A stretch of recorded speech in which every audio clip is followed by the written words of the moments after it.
How do you get people to watch your Let's Play videos? I guess by uploading them on your main channel. Although, is it really gonna work? You can answer that question. Alright, so anyway, guys. I guess it just seems like if I want to have people watching my Let's Play videos, I need to have them be on my main channel rather than on a separate channel. So anyway, we'll go ahead and erase that. Maybe... No, I think I'll just go with Link, because, you know, why not? Not gonna go with anything, so silly.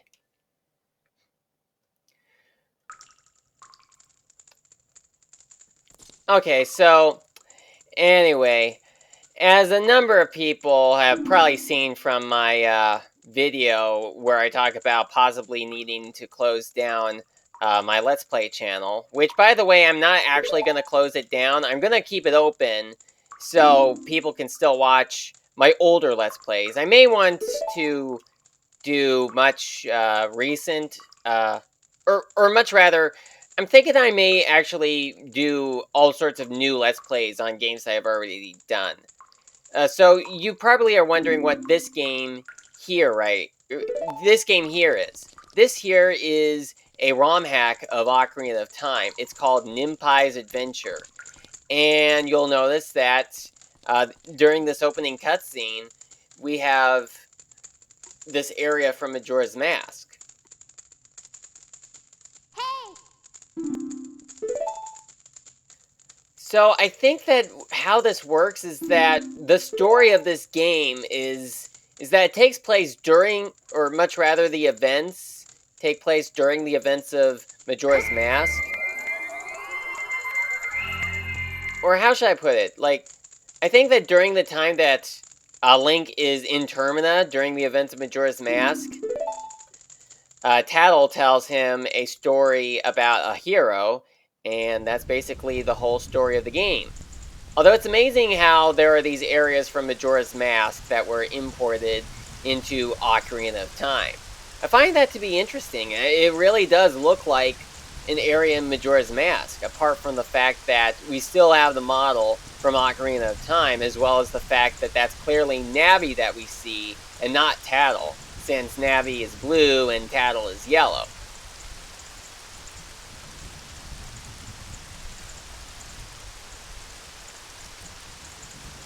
Okay, so Link was not able to catch up to Sakun.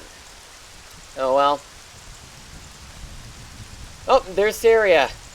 Although, what's she doing in Termina? You know, I have only played through this game one time all the way through. And you probably are wondering how different this hack is from Ocarina of Time. Oh, you know, Link, Tail told me a story before we met. Before he... Was it the Skull Kid? I'm not sure. So yeah, anyway, it was about a young hero, a hero with a painful experience. So what this is that it's basically all of the dungeons from Ocarina of Time, as well as a few new dungeons, but they're rearranged, similar to Master Quest. I wonder if that story is true. It's kind of similar to the first story that Link had gone on. Hale never told me.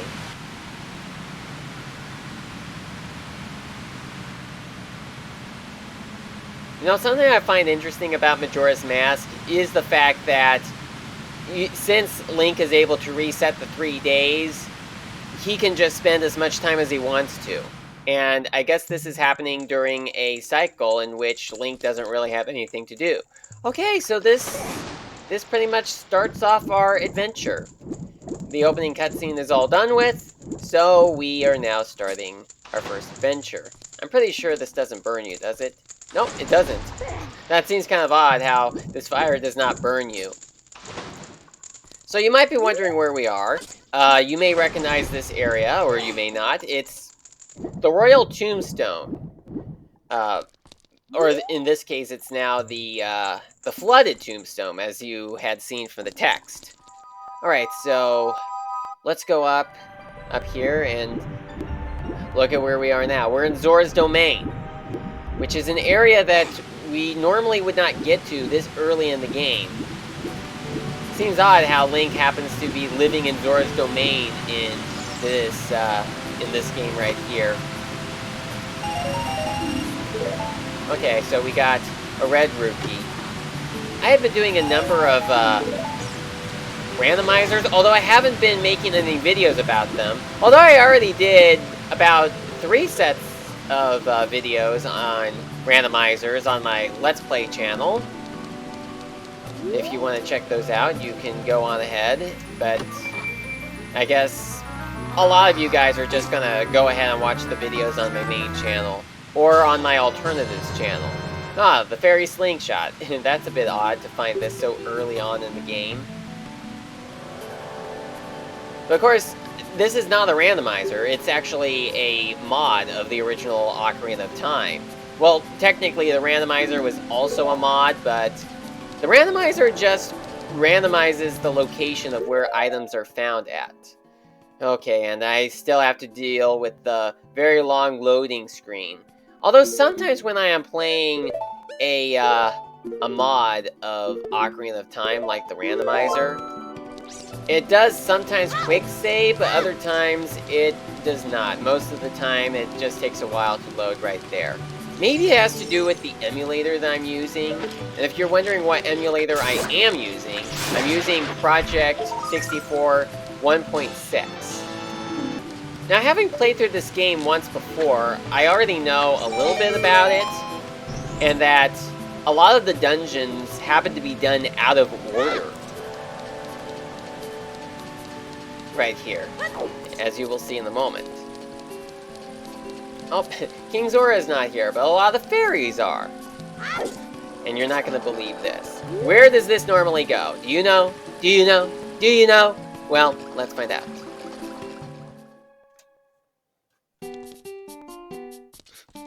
We're in the Zora shop. Let's see. Oh, Deku Shield, 80 rupees. Don't have that many. I may as well buy a Deku Stick. Just add that to my inventory.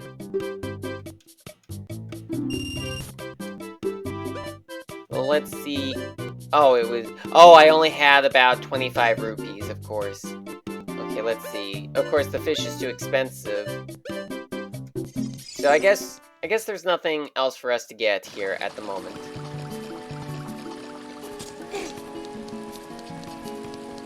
Now, I don't know if any of you guys had seen my movie called Legend of Kyuranger Adaptation of Time. It's basically a crossover between Uchu Sentai Kyuranger and Legend of Zelda Ocarina of Time. Took me a long time to make. Took me about 8 months. I started work on it back in June of last year, and I managed to get it finished at the start of February of this year. If you haven't seen it, I would recommend that you check it out if you happen to be a Power Rangers and or Sentai fan. Especially if you happen to be a fan of Kyuranger, which, by the way, as of the time of the recording of this video, that season was not adapted. Hopefully it will be. I don't know if it already is by the time you're watching this, but from the time that I'm recording this, the most recent season of Power Rangers would be Power Rangers Dino Fury, which, in Adaptation of Time, their Sentai counterparts, the Ryusougers, are the villains, because I really did not like how Ryusouger was adapted before Kyuranger was, because Kyuranger came out before Ryusouger, so it should have been adapted first. I really was hoping that they wouldn't have adapted a newer Sentai before Kyuranger, but hopefully that's only the case. Or Ryusouger is the only post-Kyuranger Sentai that gets adapted before Kyuranger finally does. And not because there aren't going to be any more Sentais after Dino Fury. Hopefully that's a rumor that turns out false, which I'm not sure if it has been proven to be false just yet. Okay, I wasn't sure why I wasn't able to... Oh! It was a red rupee. But it was such a big chest, though! So I just activated that switch, all for a red rupee? What a ripoff! But anyway, those rumors about them parting ways, Toei Company and Hasbro. I sure hope they're not true. They better not be, though, because we need that Kyuranger adaptation. What is that? Okay, let's see. I forgot what was in here. Oh, it's a fairy fountain. Well, this is what's here in the normal game. I didn't forget what's normally there. I just forgot what was there in this mod. Oh boy.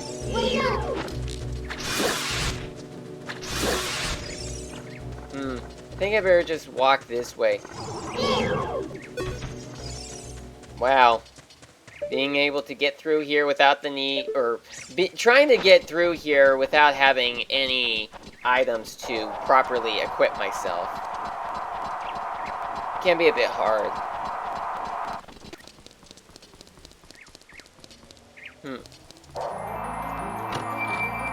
I wonder what that wind is. What that wind noise is. Alright, I got an empty bottle. Add something to it with C. Okay, I will be sure to do that. Okay, so we happen to have a bottle. I'm gonna go and equip it. If you wonder how I am able to speed up the emulator sometimes, like, you know, how I'm able to do this? Well, as it just so happens, there is this option in Project 64 where if I press down on F4, it will cause the emulator to go really fast. I do that sometimes to speed up time. You know, like if I am going out in Hyrule Field, I can just use that so I can travel real quickly. Okay, well, a good question here is, am I able to find any fish? Because as it just so happens, Lord Jabu Jabu's belly is the first dungeon that we go in this mod. Normally it's the third dungeon you go in, but for this mod they've made it the first. Let's see, there are usually fish right here, but I don't see any right now. How deep can I dive, by the way? Oh, I can only dive 3 meters. Okay, well I'm pretty sure that there is a place to get fish somewhere. I know there has to be. Although the fish in the shop cost 200 rupees, which is too much for us right now, because the most amount of rupees that we can carry at the moment is 99 rupees. And I don't know where you can get the fish for free, though. Or maybe there was some in the throne room. No, there was none in the throne room. I bet you guys who have played this are face-palming me like, oh, you didn't look here! You're supposed to go to this place to find fish. I can't believe that you're not finding them. Well, I apologize, but I really don't know where they are. Like, I've only played this game a few times. The Nimpize Adventure. I played Ocarina of Time plenty of times, but Nimpize Adventure is a completely different game. Let's see, maybe there are some fish in the Royal Tomb? Or the Flooded Tomb, I keep forgetting. Oh, there is! I just saw one. Okay, let me see if I can get it. Okay, there we got it. Alright, I'll meet you guys back at Zora Fountain. Here we are, back at Zora Fountain, all ready to get eaten by this whale.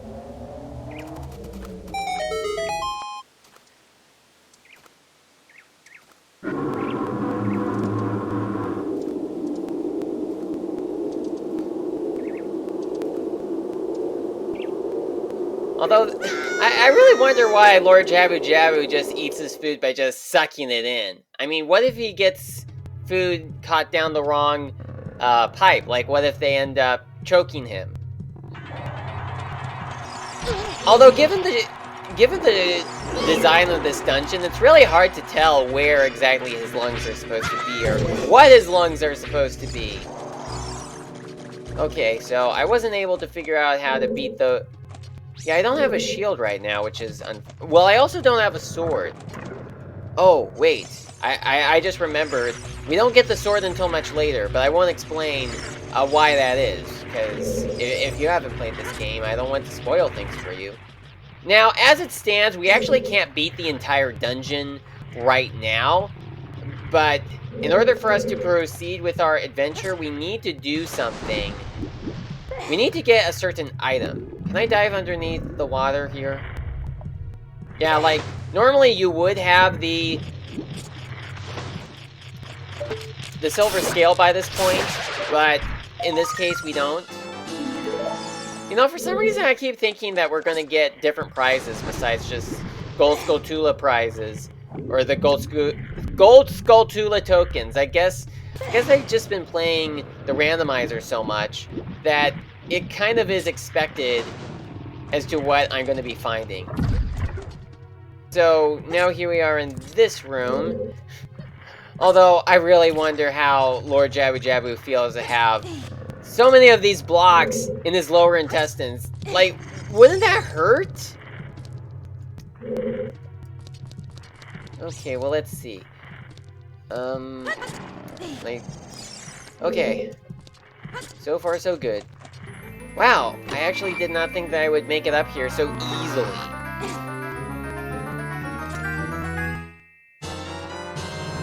Oh, this is where the Kokiri sword is.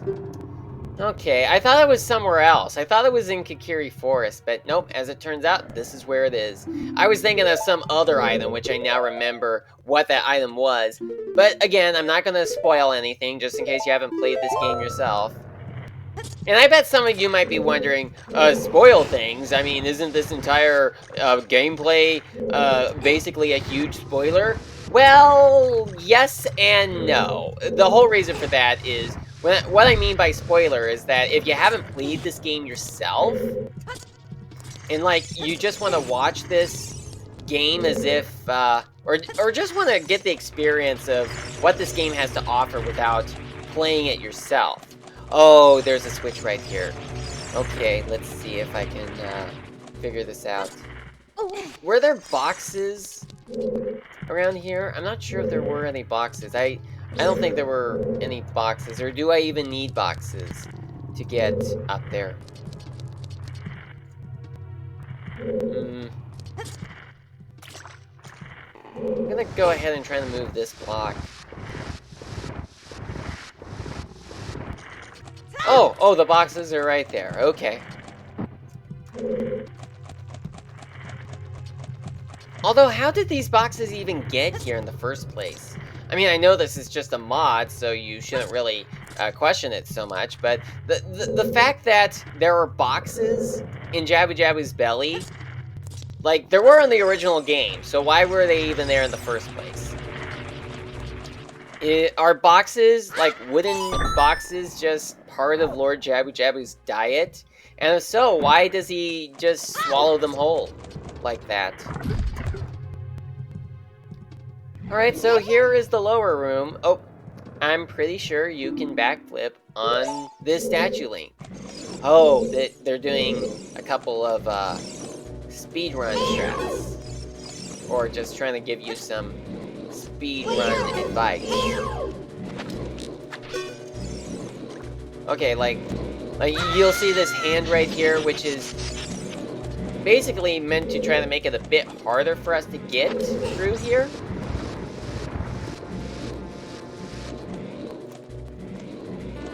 Alright, let me try doing the backflip. Oh, there we go. Oh boy. Okay. Oh, here I am in the fight. Oh boy, I could die.